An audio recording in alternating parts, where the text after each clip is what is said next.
Le cri de la Terre. Dans un mois, ce sera le début d'un sommet international de la première importance, la COP Climat. Plus exactement, la COP 30, puisqu'il s'agira de la 30e réunion des chefs d'État visant à réorienter la trajectoire mondiale des émissions de gaz à effet de serre. COP, ça veut dire Conference of the Parties, c'est-à-dire conférence des parties prenantes. C'est l'organe de gouvernance qui réunit les États parties à une convention internationale. Concernant la COP qui nous occupe, la COP Climat, elle a été instituée lors du sommet de la Terre de Rio en 1992. Les États ont alors signé la Convention cadre des Nations Unies sur les changements climatiques. C'était le premier traité international sur ce sujet. Il a pour but de limiter le réchauffement en stabilisant les émissions de gaz à effet de serre. La COP Climat s'est ensuite réunie tous les ans à partir de 1995 pour faire le bilan de l'application de cette convention et fixer de nouveaux objectifs pour la suite, sauf en 2020 pour cause de Covid. Et donc la prochaine COP Climat aura lieu du 10 au 21 novembre au Brésil, à Belém. Alors, on peut avoir l'impression que ces COP se succèdent sans porter beaucoup de fruits.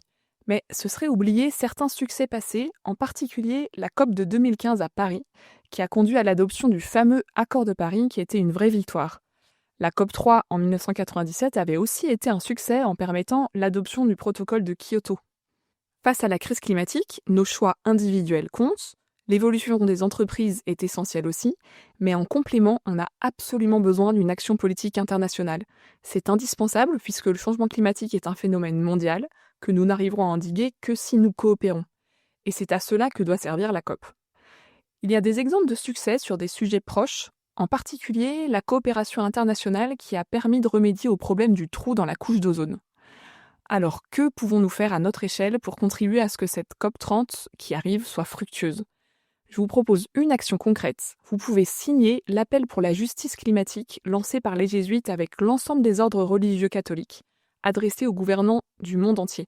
Vous pourrez le découvrir à l'adresse jésuite.com/cop. Je vous laisse avec un extrait de l'exhortation apostolique Laudate Deum du pape François. Dire qu'il n'y a rien à espérer de la COP serait un acte suicidaire qui conduirait à exposer toute l'humanité, en particulier les plus pauvres, aux pires impacts du changement climatique.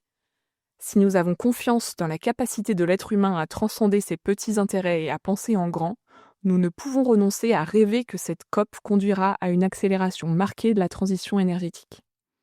Et je vous dis à très bientôt.